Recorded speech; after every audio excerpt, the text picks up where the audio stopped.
Chapter 45 to 46. The battle was raging in full force. The flashes of the two characters and the waves of force that occurred when their fist met pushed everything and everyone out of the way. It was truly a battle in an alien planet with two powerhouses duking it out while a lone spaceship took on a fleet in the skies. Chi-Chi and the two children didn't have many ships to take shoot down anymore. The game of Galactica was two-thirds done with no damage to their ships so far, with Chi-Chi's expert flying skills. You haven't even come close to my real power. I've only been using 1% of my power. A spike of power came in like a raging bull. His counters were broken with sheer force by the immense power Frieza was displaying. A straight jab was coming right at Goku's face, and he was ready to block it with both hands. However, at the corner of his eyes, he saw a slithery appendage coming at his flank. Unable to counter both at the same time with his speed, he jumped back to get a better position. Unfortunately, with a sudden increase in speed, Frieza's tail barely caught his ankle. Using that, Frieza threw Goku as hard as he could, completely turning some of the rocks that he crashed into dust. Goku was finally pushed back, and Frieza was surprised by how much it took out of him to do so, even when in his final form. Rising out of the rocks, he gently patted off the dust from his shoulder, as if it were a minor inconvenience. Looks like I can't play around anymore. Piccolo, take Raditz and get Jinyu to swap them no matter what. Chi-Chi should be done soon and pick you guys up. Goku got into his typical powering up stance, but Piccolo knew he shouldn't stay any longer and dashed away with Raditz in tow. Fur spurted out from all around his body as he got in the transformation of the Primal Scion once again. It cannot be. A Scion with such an outward transformation? Only one exists that Frieza could think of. The legendary Scion only in Tales. You are a Super Scion. Not quite. The silhouette of a great ape roared behind Goku at Frieza. The pressure felt like 1,000 Scions and their rage against him. Raw, unbridled power. Taking to the skies, Goku came in like a raging tornado. The pinched Frieza with both of his legs by having them both come in opposite directions. They both connected with a thigh, and with his hold, he flipped and threw him to the ground. Giving chase, he gave a nice chop towards Frieza's neck. Barely able to block after increasing his power, his hands flew fluidly to hold the back of Goku's head. Bringing his head down, he connected it with his knee, making Goku flipped back. Stretching his hand, he fired a barrage of death beams at Goku, who was still flying through the air. 1, 2, 3, 4, 5. Goku twisted and contorted his body so that each of the death beams would graze his body. He landed on his feet and jumped towards Frieza to keep the fight on. Despite the power that was being thrown around willy-nilly, they were usually staying in one place, duking it out. Goku whiffed a punch when Frieza flipped over him, producing 2 death saucers. He turned to face Goku, and they were whizzing towards him to slice him to pieces. Dodging one so that it would cut a few chest hairs, he grabbed the other one in the middle and threw it back. Not expecting a result like so, Frieza's cheek spurted a good amount of blood. Looking down at his own blood in anger, he powered up once more, shaking the core of the plane they were standing on. You despicable monkey! Experience 50% of my power. On the other side of the planet, some movement was taking place unbeknownst to the fighters. It seems it is my time to go. This opponent is stronger than I thought. Caulifla and Kale flew to the tree in no time. The hunk of wood towered over them, bigger than anything they have ever seen. Kale, let's blast it together. Surely with the amount of power we have recently gained, it should be enough. All right, sis. Crush cannon. Resist blast. The two girls combined their ki blast next to each other. The two mixed and were interwoven in a color ray of green and red. The large ki blast impacted the tree, shaking it greatly. They kept going and going, but even though the tree moved back and forth, it did not falter. Eventually, they ran out of steam, and Tree looked at them, as if mocking them for their poor performance. Futile effort. This is the Tree of Might. Its sacred glory could not be toppled by 2 females. A group of 5 aliens ascended to them from the top of the tree. They all were unique in their own way, besides the twins that were standing beside one another. Who are these weaklings? We are the people who planted this tree, and with its fruit, our leader Turtle will be able to run the universe. Just hearing them state the fact that they planted the fruit made Caulifla zone out the rest of the bullsh** tea that they were spewing. So it was you guys that did this to this planet. Prepared to get clobbered, Caulifla went in without warning and punched the tall orange man, who was in front, with all of her strength. The sheer power of him breaking sound waves to hit the tree was deafening. The dust settled, and it was very transparent that he was dead on the spot. All the other crew members took one look at their second-in-command's fate and scattered. The 2 girls did not let the rats escape so easily. Kale caught up to the pale one and shot a ki blast on his face point blank. His head went up in flames as his body slowly floated down to hit the ground with a thud. Caulifla went up the robotic organism and started fury of unpredictable punches that closely resonated with her personality. Unpredictable or not, the cyborg could not even see one punch and went down easily. The two ball sacks flew together in a spiral, trying to get to the top of the tree. They were so focused on escape that they didn't see the two fists coming in their direction. Once they were right next to each other, Kale got the left and Caulifla got the right. It was as if they were going to fist bump, but the two shorties intercepted with their heads. That deals with that. Time to figure out how to get tired of this tree. I was not expecting to see two female scions here, and high-class ones at that. A familiar face descended upon the two girls. He had standard space armor and a strange black coat covering half of his body. On his hand was a prickly red fruit the size of his hand. Kakarot? Not it can't be, another scion. Hihi, it seems you have met Kakarot. I was wondering why he hasn't destroyed this planet yet, but it is my fortune. I was able to get my hands on the fruit of the Tree of Might. He held the fruit in his hand as if it was his prized possession. You seem pretty weak, low class. Tell me how to destroy this tree, and I will think about sparing your life. The girls were able to learn how to detect ki in addition to their gravity training. Someone like Turtles who didn't know anything about it would not hide his strength, meaning that what they felt was most likely his true power. I was about to make the same proposal to you. Both of you become my mistresses, and I will lead you to become rulers of this universe by my side. With these fruits, even Frisia would pose no problem. Miss me with that. With your puny power, how can a fruit even come close to making you beat me? Caulifla didn't want to talk to this Goku lookalike any longer. Running up to him to finally finish the job, she was so ready to clock that grin from his face. Before she could reach him, Turtles took a big juicy bite from his fruit. It was as if in slow motion. The crunch reverberated in everyone's ears. Turtles' muscles bulged grotesquely before reverting back to its original form. By this time, Caulifla reached Turtles and punched him in the face. She felt stopped midway with some resistance.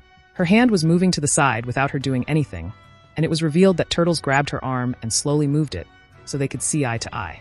Kale helped Caulifla out by launching a ki blast between them to separate them. They both jumped back with the tree backing Turtles up and Kale backing Caulifla. Turtles tore the cloak that he was wearing and tossed it into the wind. Let me knock some sense into you females. Back on Namek, Goku was barely holding on to the fight with Frisia's boost in power. His primal form could not keep up with 50% power, and Frisia capitalized that by going full offensive. A mini death ball came rushing towards Goku, and he met it a ki blast of his own. The ball of death blazed past the ki like it wasn't there and kept going towards Goku. Goku blocked it with both of his hands, but from the dust marks around his body, it was clear who was on the winning side. This seems to be your limit. It turns out you aren't the legendary Super Saiyan after all. The signature glow on his finger indicated what was coming next. It was now or never. Kaioken. A red glow erupted within his orange one, making a rage-like color. Goku reached Frisia faster than the death beam reached his previous spot. Goku clapped Frisia's ears, making him disoriented. After a few dazed steps, Goku barraged Frisia through the air with a series of attacks that he could not defend against. It was as if Goku was playing table tennis with himself and Frisia was the ball. At the end of the streak, Goku put both of his hands together and buried Frisia meters into the ground. He added some ki blast inside the hole for an extra flavor. Hearing a rumble inside, Goku back up completely. An explosion of lava and rocks came with Frisia when he emerged from the ground. The Frisia that emerged was what you call somewhat different than what he entered. The skinny Frisia looked like he chugged dozens of steroids while he was down there to get this swole. His power was doubled and his anger was tripled than before. However, Goku was not worried one bit. Kinda. Kaioken times 3. The battle kept on going for a few more minutes. Goku's body was holding on with the usage of Kaioken times 3 due to his superior primal body. Frisia conjured 2 death saucers on his hands and started to fly to Goku. Goku expected him to throw it at him, but the roided M-Fan didn't and just kept approaching him. When Frisia finally reached Goku, he started to use the saucers like a chainsaw, swinging them in Goku's general direction. Dodging rapidly, this was the last thing he expected Frisia to do. He threw one to surprise Goku, but that didn't work. Feeling a bit of foreboding, Goku returned the favor with a solar flare right in front of his eyes. Frisia recoiled in pain, with the remaining death saucer losing its energy. Goku jumped sideways, even though he stunned the tyrant, losing his counter. It turns out that he was correct in retreating when the death saucer that Frisia originally threw came back around like a boomerang. Frisia remembered what is coming from the sound and ducked in desperation. It did not save him when the spinning wheel of ki cleanly sliced off a portion of his tail. That pain forcefully opened his eyes. They were nearly completely red but fading fast. Sensing Goku's ki, he turned to face him and had only red in his eyes. Quite literally. He didn't take the time to think about his punches, nor wipe the irritation from his eyes. He was still fighting with sheer willpower. That did not take him far. Frisia packed his full power in his punch, but Goku blocked with his flexed bicep. Doing a quick turn and kicking him, Frisia flew through the air. Chasing him, Frieza couldn't stop the punch on his chest or the one on his head. On the ground facing down, Frieza felt like he had more fight in him, but his chances were getting dimmer when Goku put his foot on him. End of the road, Frieza. This truly was the end. Piccolo somehow tricked Jinyu into transforming back into Raditz. He spewed some stuff about either helping Frieza in his own body or stay in the body of the worst scion alive. Needless to say, once he changed, Piccolo disintegrated him. After that, they grabbed Vegeta, who barely woke from his little nap, and got picked up by Chi-Chi, who already destroyed Frieza's pathetic fleet. It was just him alone. Is this really where I am going to die? By this stupid monkey? And to think I was here for. This setting seemed familiar. Frieza pinned with Goku above him ready to kill him. Except last time he was stopped. He fired the ki wave aiming to explode Frieza's head, leaving him no room to resurrect. What exploded was not Frieza's head, but Goku's entire body. That explosion was big that Goku flew back until he hit a rock. When the smoke cleared, he was covered in soot, and his Kaioken was temporarily disabled. You seem to be in an awful amount of trouble, brother. I absolutely enjoyed seeing your spoiled self get beaten up like that. However, I couldn't let you shame the rest of us by dying to this worthless monkey. A beatdown could not describe what was happening with Turtles and the girls. They were exponentially powerful from when they started due to the gravity chamber, but the fruit of the tree of might outweighed all of their efforts. You girls pack quite the punch, I am surprised. I wonder how you got this strong without the help of the fruit. We don't use cheat codes. We hone our bodies to the fullest. Caulifla rebutted hard. How can this be? All of her training, all of her progression was surpassed, just because this low class ate a fruit? At the hand of those words, Turtles frowned a bit. He was done playing around. Caulifla and Kale had their coordinated assault, defense, and synergy in general, but Turtles rendered that useless with how much power he attained. Grabbing Kale by the hand when she threw a punch, he swung her to his other side where Caulifla was. Kale landed on Caulifla, making them both fly horizontally through the air. The scenery changed when the girls came flying through the center of the tree. Above them, rows of red spiky fruit were located in all its glory. Turtles powered up his ki in the shape of a small circle and threw it at them. Kill Driver. This kill driver had a center blob of ki, where the outer ring would connect randomly in the form of lighting. The girls were both caught in it when they were right in the center of the tree. Whites in their eyes appeared briefly from the shocking experience. Both of them fell to the ground with Caulifla being crushed by Kale. They both slowly got up with burnt marks around them and looked up to where Turtles was flying. Last chance, if you don't grovel on the ground before right now, you will be on the ground for eternity. Pure enjoyment from seeing pain was displayed just as much as the evil tyrant himself. Goku heard that voice and a deep pit sunk within his stomach. He didn't need to open his eyes to know that a taller purple and white version of Frieza stood before him. I knew that my sources that you were here were correct. You and your band cannot hide from my empire. Frieza stood up and flew up to Cooler without even looking at him. It was as if the bad blood between the brothers were non-existent. Hearing that little jab when Frieza said it was his empire, Cooler ignored it for now since he didn't want to start fighting with him. He would kill him after killing that wild card of a scion. On the other side, Frieza could not help but feel as if he was killing two birds with one stone. After killing Goku, he could easily kill his weaker brother and go home on his ship. Come in, Chi-Chi, we might need to switch to Plan C. Plan C. No one ever thought it was going to come to this. Goku has just been a quintessential problem solver that they never in a million years thought that he would have trouble. How could you when an unexpected guest arrived? Come, brother, let us kill this scion first before we talk about our grievances. In a triangle formation, the two brothers stared at Goku with killing intent laced throughout their eyes. He had no choice but to fight for now. He could technically win, so it should take the chance before initiating Plan C. Kaioken times 4. When they felt that pressure, they knew they were in for a treat. They both rushed Goku as if they could read each other's minds and started attacking him from all angles. Death beams were being fired left and right, and even with the power increase, Goku could not keep up. The two brothers coordinated with each other like a well-oiled machine. One came from the right and kicked him in the face, while the other pinned him by tackling him and holding him. The fight lasted a while, and Goku felt the effects. Even with this stronger body, Kaioken was still unstable being used for so long, especially at times 4. It was time to initiate Plan C. He used a good chunk of his ki reserves and made a sizable explosion in front of him to ward away the brothers in an attempt to buy time. He reached into his pocket that was surprising lot ripped off yet and held a small box of some sort. Clicking the button, he put it up close to his mouth and spoke. Come in, Bulma, launch Plan C right now. Radio silence. No voice was sent back. Not a sound. Goku tried again. Bulma, are you there? We need to go for Plan C. And again, no response. The Frost Demons looked at Goku in amusement as to how Goku planned to get out of this. Goku started to really sweat now. Where is Bulma? Stupid machine, why won't you work? On the side of her lab, Bulma scavenged from her previous communicator in an attempt to rebuild it fast. It was better than trying to fix the broken machine, while there was a giant root sticking out of it.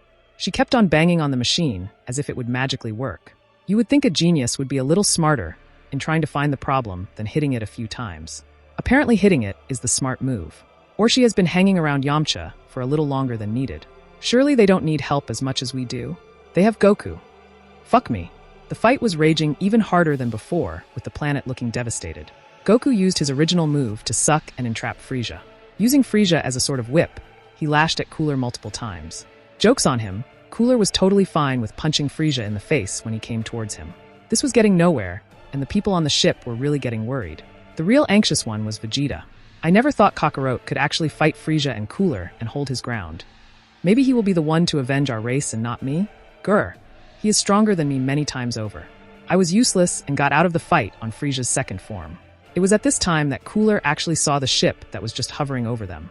He had an evil idea that his brother overlooked severely. When Frieza came at Cooler again, Cooler this time grabbed Frieza. What was a weapon became a tug of war, with Frieza being the rope. Cooler let go of the rope when Goku started to become impatient, and it bounced back at him crazily. He dodged the incoming Frieza, and actually let go, making Frieza's, but stick out of the rock that he was embedded in. He was going to feel that tomorrow. If he makes it. Looking back at Cooler after finally feeling that he could win, he saw Cooler looking at the ship with a finger towards it. He was too late to stop him. The death beam burst through the air and hit the ship right on its engine, making the back explode. Luckily, Bulma's expert built made it so that the entire ship didn't explode immediately. Unluckily, they still rocketed towards the ground and at a record pace. The ship landed on the ground and exploded a second afterward right in front of Goku's face. The explosion blew his battered body back as he watched in horror the possibilities that this could ensue.